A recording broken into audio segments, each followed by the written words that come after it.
Hello there. I'm Rich Zabel with Diversified. I run the media supply chain discipline here.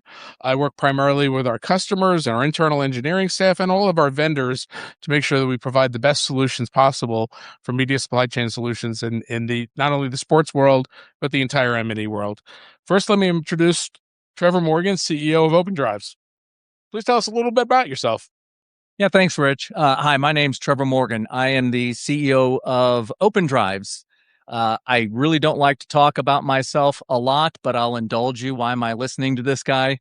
I've been affiliated with OpenDrives since 2018, but it was a few years after that that I joined them full time. I We're surrounded by people who are media and entertainment experts. I did not grow up in the M&E space. I'm actually a 30-year veteran of the software industry. I started that journey post academia in a very small startup that was acquired by Cisco Systems. And from that point to this, I've really focused my career on understanding customer requirements and turning that into product vision. They call that product management. And I've worked with lots of technologies from general networking and security, perimeter security, firewalls, all the way through data analytics, text analytics, and obviously data storage. As I enumerate all of those different technologies, I'd like to use a phrase that I'll bring up again. All of those different technologies I consider to be data services. Those are things that occur to data, whether it's analytics to try to understand it. Data storage is a data service, taking it and putting it on media and then recalling it. So I like to think of myself as somebody who's done a lot with data services. That's great. Thank you. Next, let me introduce Weston Carter. He's a member of my team. He's a technical sales consultant. Weston, fill us in on your background. Yeah, so I came to Diversified several years ago and focusing in the media supply chain area, specifically with media asset management, storage, content manipulation, transformation, AI enhancement, transcoding, and automation. So, in my role, we're always looking to scope the right solutions for the customer. Storage is a big component of that because video obviously takes more and more space over the years as capacities continue to grow and try to adapt to accompany everything from that standpoint. Prior to my time at Diversified, I worked in sports, worked in at the university level, did everything from broadcast engineering to running, doing content for social media, doing anything for TV shows and traveling with teams. And then social media took off and just absolutely ballooned. So my background has been primarily with the sports aspect in mind with very, very quick turnarounds up until my time with Diversified. That's great. Mhm. So recently we worked on a big project with OpenDrives for the Cincinnati Reds, and we're very proud of what we're able to accomplish there. Weston, can you tell us a little bit about what the Reds considered? Were they looking at cloud? Were they looking at on-prem? And what were the solutions that they were considering? So when the Reds came to us with this, they were looking at obviously a storage upgrade, and we said, "There's where do you want to go?" We spent some time with them trying to understand what are your requirements. Do you have editors that are primarily on-prem? Do you have a distributed workflow? And ultimately, OpenDrives checked all the boxes for that. And around that, they have Telestream transcoding on-prem. They have a media asset management system that's also on-prem. So continuing that in with shared storage on-prem made a lot of sense for their workflow with a very venue-driven agenda for all the different displays that they have and all that content editorial workflow was primarily driven online, on-prem. Yeah, there's a lot of hype about the cloud and why everybody should use it. Trevor, why do you think this customer chose a traditional on-prem solution as opposed to a cloud-based solution? You know, we work with a lot of customers and prospects who are really struggling to determine where's the best place for our content and what's the best way for our workflows to access that content. I'm gonna boil it down to three words. I would say the first word is control. And by the way, control is it's not a bad word.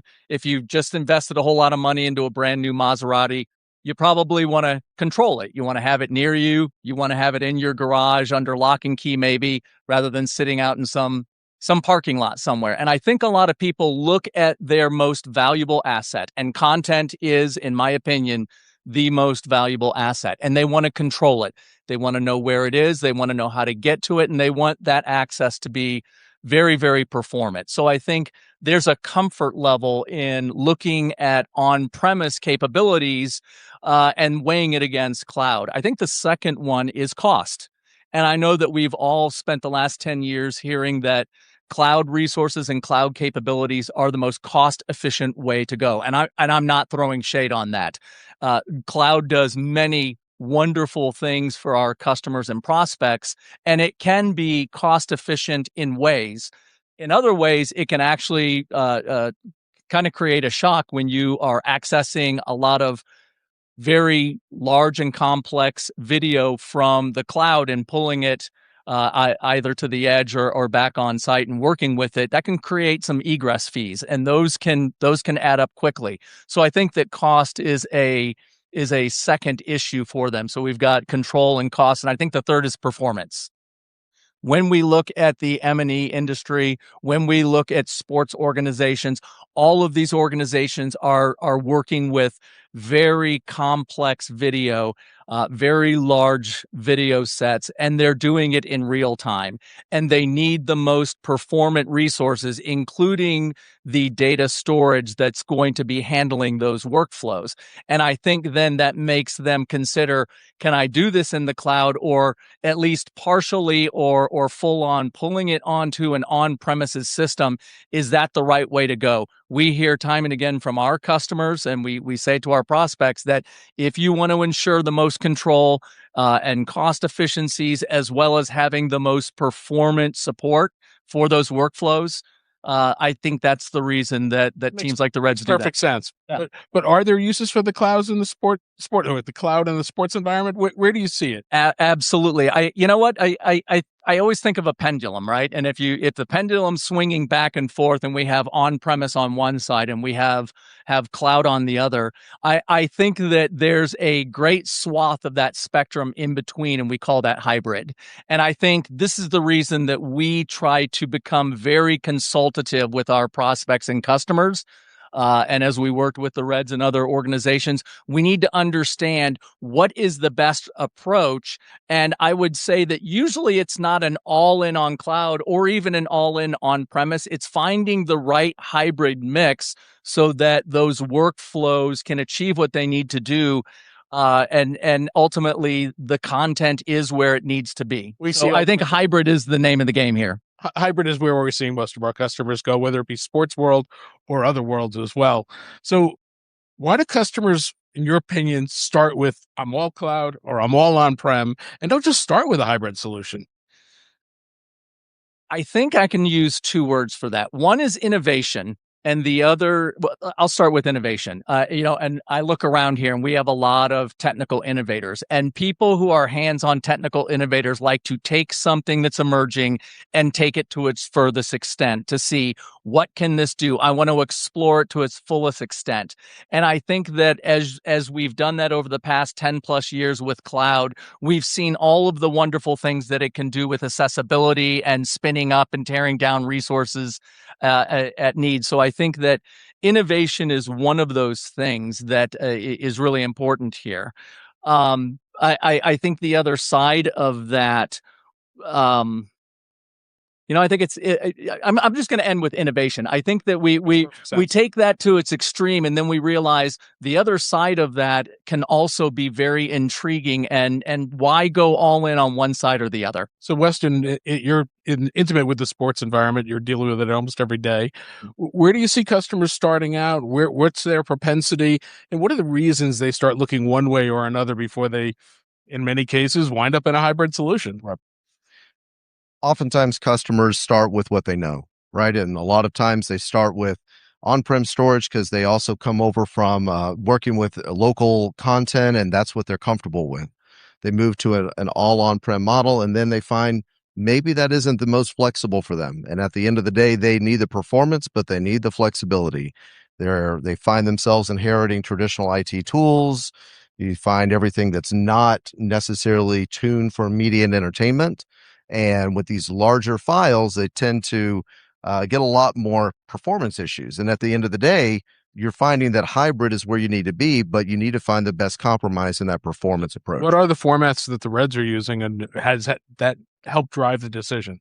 So the Reds have their control room is at a 1080 60p control room, and they have a lot of content coming out of there from game records and melts that gets pushed over to the OpenDrives content, and then they have independent creative shooters that are going out and they're doing that shooting on Sony cameras that can go up to 4K. So that alone in itself adds a whole nother wrinkle to the equation to say, well, you're editing in 4K on a day-to-day basis with very fast turnarounds, needing to push content out in the middle of a game for your social media platforms. The cloud has supported that? Not with the turnaround times that they were needing right out of the gate. No. So, Trevor, what are you seeing from a formats and expectations perspective from other customers that you're dealing with? I think Weston was already speaking to the fact that video is just going to continue to get much more complex. It's going to, resolutions are going to go higher. Now we talk a lot about AI and what's going to happen with synthetic video creation and even AI optimized video. This is simply going to create a situation where video is going to become more and more unwieldy, and with timeframes reducing down to real-time workflows, we've got a real problem there. And that's why our prospects and our customers come to us. I think the assumptions, or as you call them, the expectations, are pretty straightforward. With video going through this never-ending evolution of complexity, they're going to need more capacity. They're going to need the content where it needs to be. And we were talking just earlier, is that in the cloud? It might be. Is it on premise? It might be. It might even be out at the edge. You may have a remote office out in Omaha, Nebraska, with some creatives working on it out there. Now you've got this problem of very large video data sets being in maybe even multiple locations, and services like data storage have to support all of that. So the expectation is going to be highly performant and also to support not just data at rest. I think we think of storage as, okay, just put it on media until it's needed again. Data never rests anymore. It is constantly in motion. And the expectation is that our solutions will support that. Yeah. So, Weston, what are you seeing for the future of pro sports and storage technologies? So for the future of pro sports, it's never-ending resolutions going from 4K to 8K to 16K. Sports organizations have some of the most unbelievably flexible workflows out there because we're seeing LED courts. We have these Halo large video displays. We've got IPTV systems. We have menu boards. We have video boards. We have ribbons. We have takeover moments in games with content coming from external partners that is created that you have to play out in venue. You have so much content coming to you. And then you have the pre-production side of this, right? Where you're actually going out and acquiring green screen material and rendering graphics. So the content it's exploding that's going into these large format displays. And one project that you have in an organization can drive you going from a 1080 control room to saying, we're now a 4K control room and we need to shoot in 6K or 8K to conform and finalize our content in 4K. So where I see this going is data sets are exploding.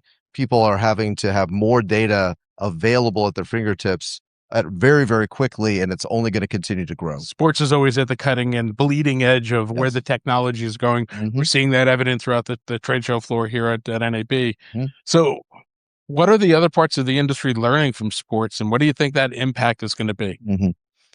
So M&E is moving faster than it ever has, and sports is, as you said, it's the tip of the spear, typically with these new technologies. So we're seeing things that we have never seen come into our sports production. So we're seeing AR and XR. We're seeing everything from these court systems going out there to now saying, what if every single NBA team now had their own LED court and you had to have advertisements on the court between gameplay and rolling videos between this? It's a whole nother trend setting moment for how we look at sports.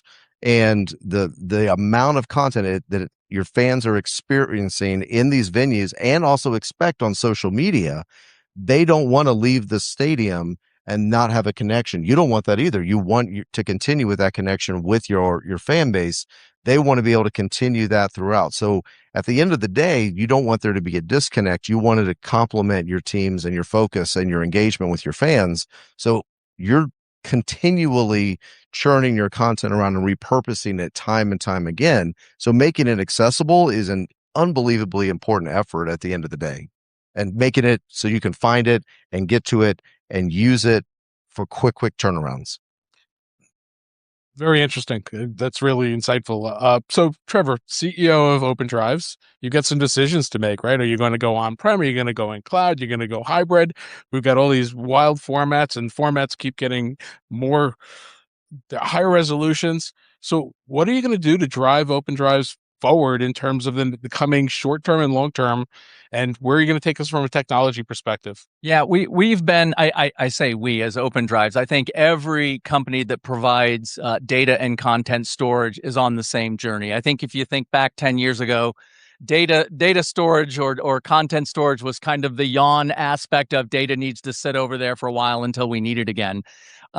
As we started our organization over 10 years ago, many years more than that actually, we were traditional NAS storage. We were software sitting on hardware that we designed, and we served that traditional data storage purpose. But over the past 5 or 6 years, first of all, we had to migrate from focusing on both software and hardware to the aspect of this where the value really resides, which is on the software. And so we made a transition from being both hardware and software and providing a NAS solution to being basically software-defined storage. But that was just the first step. Obviously, even in that iteration, we were focusing on on-premise storage. But our prospects and our customers, especially those in the sports organizations where timeframes were collapsing, and obviously the formats and the data sets, video content sets were becoming explosively large. They came to us and really asked us to evolve further. So at one point, we had to take our Atlas software and we had to put it into the public cloud environments, and we call that Atlas Cloud. Then they came to us and said, but wait a minute here. Now we have problems out at the edge. All of our people, and especially after 2020, all of our people aren't located in the same building or even in the same city. They may be across the state or the country. They may even all be located internationally, one from the other. So now you've got another problem. You may have a lot of your video content sitting in a centralized area, but what if on a project by project basis or for certain aspects of the workflow, you need a lot of that video to go out to some localized environment? I'll use some group out in Omaha, Nebraska. So we created a third product called OpenDrives Edge, and that was to serve the purpose of being able to call video content from that centralized area out to the edge and allow those creatives and the workflows to function at the furthest edges of the infrastructure. And then lastly, we realize we're talking about data always being in motion. What about the applications being portable? And so we last fall came out with a data services platform where you can take containerized applications and move those closer to where the data is. So when you look at the infrastructure from that bird's eye view, what you get is data storage truly becoming a data services function, understanding that all sorts of other applications and workloads are working on that video content, and we needed to be prepared to get that content, as you said, Weston, where it needs to be immediately, or even potentially to take those containerized applications and port those around within this infrastructure.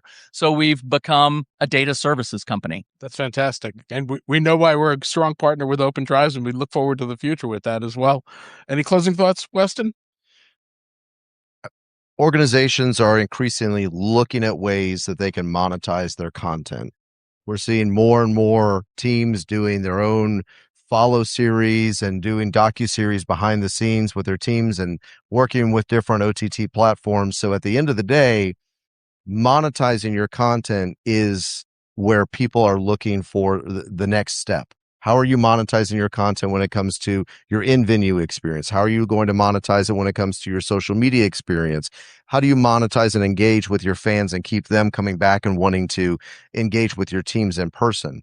So monetizing that content is incredibly important when you talk about your storage, making it accessible at the end of the day to your workflow. So That's great. mhm. So we do have a few minutes for questions. If anybody in the audience has got a question for, Yeah. Do you have any, 'cause I've gone into compression schemes, so a lot of this is about compression and getting the data from point A to B. How much are you ahead of the curve on that? Uh, Because everything has to be in different formats, and is there a unified format for You're saying in a customer's environment in terms of yeah, working in a certain format, what's the yeah, best say one we're everything had to be finding? an MP4 and it was gonna be a 4K MP4 environment, and you need to compress it on one end and get it to the other. Do you have to have the software on both ends, or can that just be accepted and converted in real time? Typically, what we're seeing in most editorial workflows is folks are working with the files either natively from the camera or to a common house format, and then they're going through the final conform based off of that or referencing back to the original high-res media files. So sometimes they're working in a proxy workflow depending on the use case. If they have some editors that it's just their workstations can't handle it, but usually we're always trying to make sure people understand give yourself some overhead in your storage. Don't go with the performance that you think you need today. Give yourself a roadmap so that your performance can expand and it can scale for the next iteration. But more often than not, we're seeing most people are trying to edit with the content as it stands and trying to not do proxy more. Sometimes it's a requirement, but if you're in the same facility where your content lives, most people aren't looking to start with proxy in the conversation. e- every customer's got a unique application for what they're doing. And that's part of what we do for the customers. We sit down and we listen, we talk to them about what their needs really are. There is no one size fits all. Everything's a snowflake, right?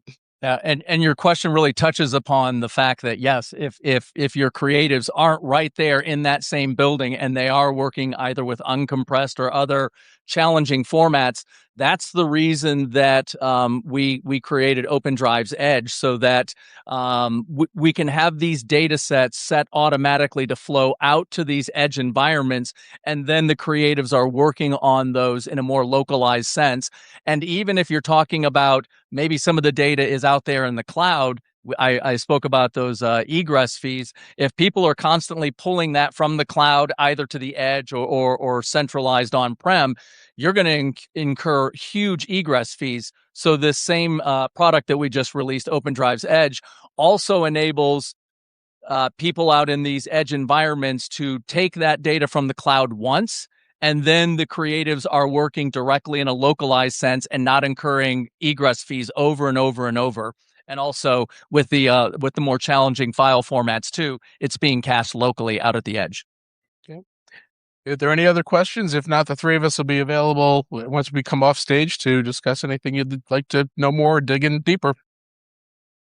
Thank you for your time and attention. Thank Appreciate y'all. it. Thank you.